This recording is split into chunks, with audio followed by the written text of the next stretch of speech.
Even the ending of Desperate Lies, Netflix's hugely popular Brazilian telenovela, is full of twists and turns. Set and filmed in Rio de Janeiro, the 17-episode series centers on occupational therapist Liana, Juliana Pais, who, after several traumatic miscarriages, fears she and her husband, Tomás, Vladimir Brichta, will never have a child. Although Tomás knows that his wife has always dreamed of motherhood, he becomes frustrated when Liana grows less committed to their relationship as a couple. When this perceived distance leads Tomás to cheat, Liana goes clubbing with her best friend, Deborah, Martha now ill, to blow off steam.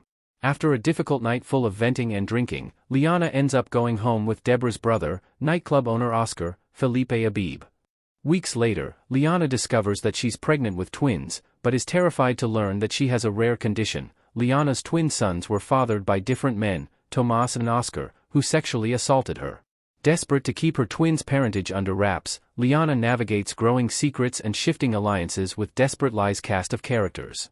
Desperate Lies chronicles Liana's efforts from 2006 to 2023, and, from beginning to end, the Netflix series is quite the ride. Liana tells her sons the truth about their fathers. Desperate Lies' ending finds Liana committing to honesty. When it becomes clear that Tomás will stop at nothing to further his political agenda, Liana decides to take definitive action.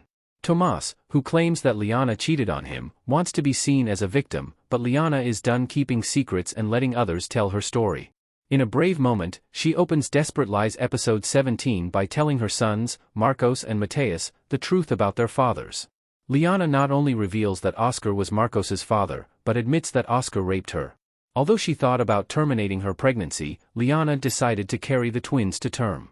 In a soul-bearing moment, Liana even tells Marcos that Tomás wanted to give him up for adoption.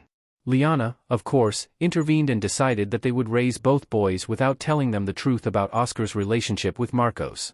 While the truth certainly paints Tomás in a shockingly bad light to the boys, Liana and her sons grow closer by talking openly about their shared and long-buried histories. In finally standing in her truth and being empowered to share her story, Liana finds some liberation from her traumatic experiences too. Marcos stops Oscar's father from killing Tomás. Tomás and Claudia's wedding is almost the scene of another crime. After learning the truth about his late father, Marcos decides to visit Oscar's dad, aka his own biological grandfather. The two share a meaningful moment, with Marcos's grandfather reiterating just how much Marcos reminds him of Oscar.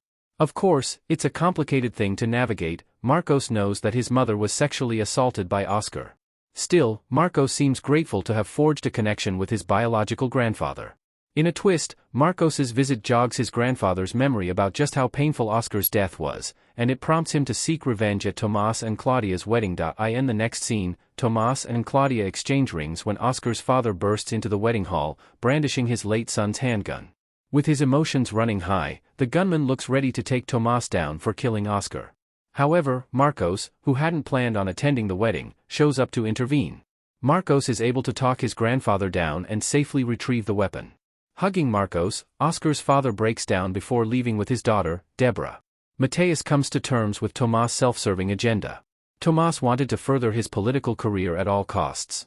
Once Marcos's biological grandfather leaves, he sits down with Mateus to recover from the terrifying experience. Meanwhile, at the altar, a politician confronts Tomás about the gunman. While Tomás claims that it was just a random incident, the politician points out that it looked personal, and incredibly damaging to Tomás' character and credibility. Frustrated, Tomás goes to speak with Liana's sons. Marcos assures Tomás that he intervened on his grandfather and Mateus' behalf. Marcos had no real intention of helping Tomás. Afterward, Mateus confirms that his biological father is self-serving and cruel, just as Liana said.